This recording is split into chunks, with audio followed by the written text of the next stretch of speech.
Hi everyone, this is Migs from Sneaks and Ball PH, and we just got a special package in the mail. And today we'll have a quick look and unboxing on the Nike Kobe 5 Protro Big Stage.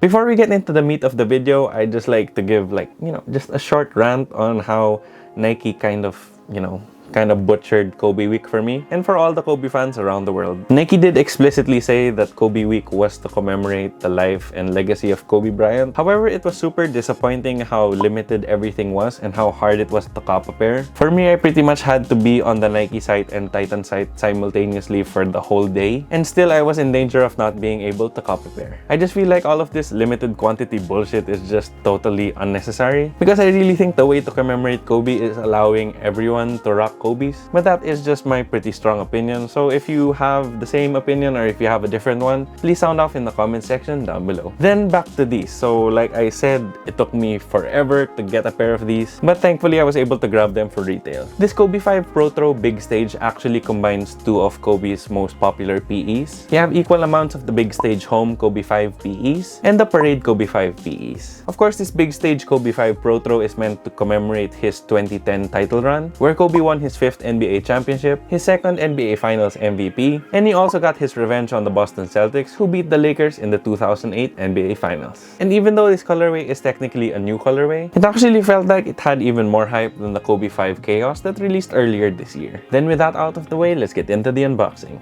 So the Nike Kobe 5 Protro comes in your standard Kobe 5 box that's pretty much all black with some additional black details. You do have that Kobe logo and Kobe signature here on the lid. Then you do have a Nike swoosh on both sides of the lid.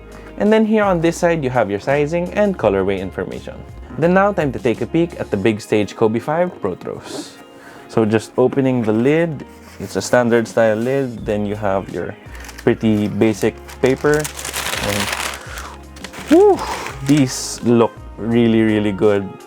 Man. So right off the bat, you can really see that split look, which we'll talk about later. But just putting this aside for a while, man, that's just a beautiful shoe. And here you have your right shoe. So here you have it, guys. This is the Nike Kobe 5 Protro Big Stage. Then just a few quick tech specs on the Nike Kobe 5 Protro.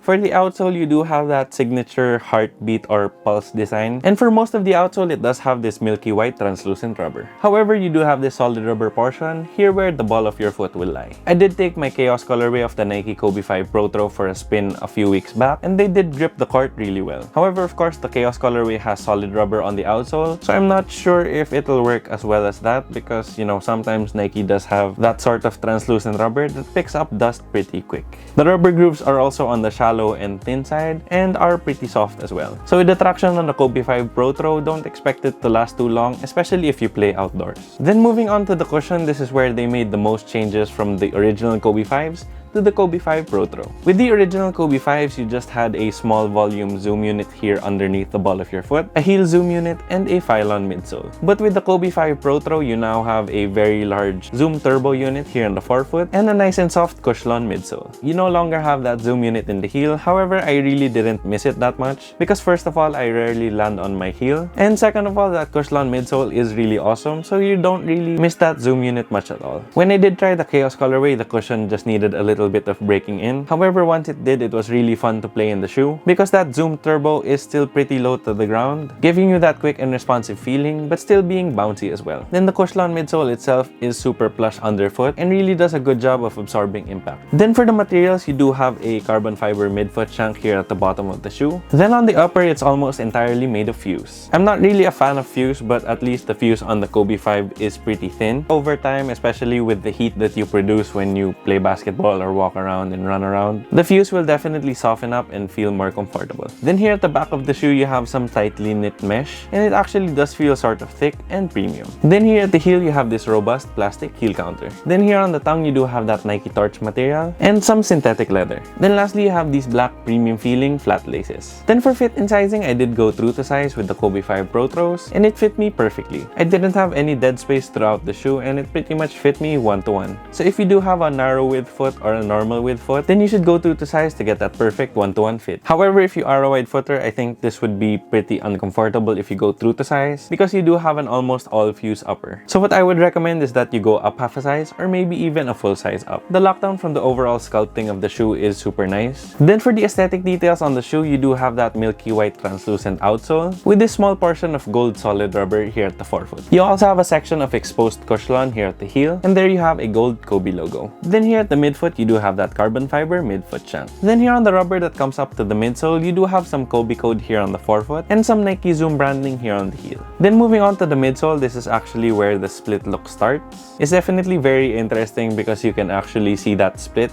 here on the heel portion. Then moving on to the upper, as you can see, that split look is super distinct. Nike did make a really interesting decision because they decided to put the parade colorway here on the right side of the shoes and the big stage home colorway on the left side of the shoes. It is pretty cool though, because when you look at it from the right side, it looks like this, and when you look at it from the left side, you can see the parade colorway. The parade colorway portion has a white base and it has a lot of black details on top. You do have that sort of snake body with the scales that goes all through the side of the shoe, and then you have a lot of numbers written with different fonts and different shading. There's definitely not enough time in this video to discuss all of the numbers, but needless to say, all of these numbers do have meaning. Then here on the other side, you do have the big stage home colorway, and I was actually surprised because I thought it was just gonna be plain white. However, it still has the design from the parade colorway. It's just that instead of the details being printed in black, they're printed in white. Then to complete the mismatched look, you do have white laces here on the left shoe and black laces here on the right, a black tongue and sock liner here on the left shoe, and a white tongue and sock liner on the right shoe. Then since this is the big stage colorway, which is commemorating his championship run in 2010, you have quite a few gold details. I already showed you the gold here on the outsole, but you also have some gold Nike swooshes both on the lateral as well as the medial side. You also have a gold Kobe logo on the tongue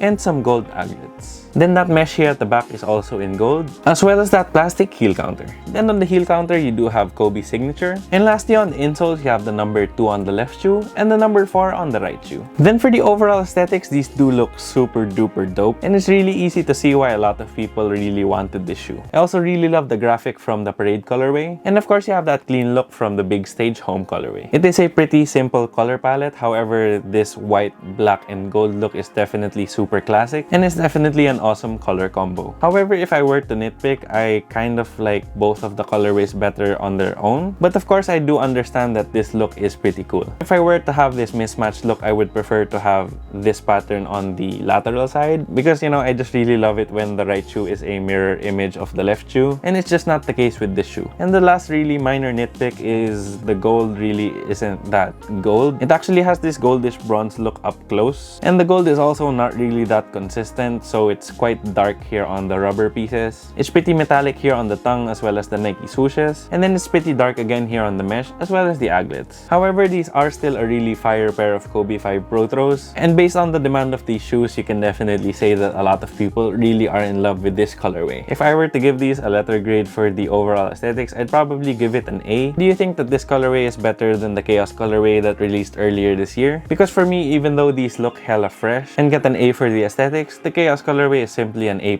in my book. Then for the price, the Nike Kobe 5 Protro Big Stage retailed for 8,995 pesos here in the Philippines, or $180 US. And in my opinion, it's well worth the money. Not only do you get one of the most popular and one of the best Kobes of all time, but you get them in Protro form with those performance upgrades. Then I was able to get these on the Titan website after hours and hours of just continuously trying and refreshing the page, doing all of that stuff. And in the end, luckily, I was able to get them. They also released on the sneakers app, but I took a big fat L on that one. And towards the afternoon, I was sort of losing hope, but I guess Mamba mentality, especially when it comes to copying these sneakers. So if you weren't as lucky when they dropped on Mamba Day, the only way you can get these is through the resale market. So I have seen quite a lot of pairs on the resale market, and the price would range from anywhere from 18,000 to 25,000 pesos, which is just super insane. However, Nike did make these pretty limited, and they are a pretty sought after shoe. So if you really love the Kobe 5 and you love the aesthetics of this big stage colorway, and if you're a Kobe super fan, then you know that 18,000 peso to 25,000 peso price would still probably be worth it. But I definitely encourage everyone who looks for these on the resale market to really search and search well, so you can get the lowest prices on these. Although once again, it should have never come down to this because Nike shouldn't have made these that limited. So there you have it, guys. That was my quick look and unboxing on the Nike Kobe 5 Protro Big Stage.